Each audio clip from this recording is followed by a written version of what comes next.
Maxime yo, mpon pase sale nou bien vite nan ka la. Fanatik Soleil Midi yo, mwen sale nou.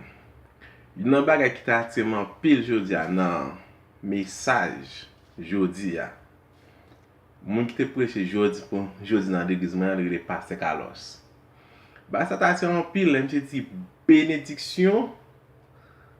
An pil nou pense benediksyon se l'ajan, se pa vre. Ou ka gen l'ajan, ou ka gen milyon, ou ka gen tout sa posede, sa ka un pourcentage nan benediksyon. Mais 99% la, se l'on dormi ou leve ou di béni soit l'Éternel. L'on garde ou en santé ou vivant toujours.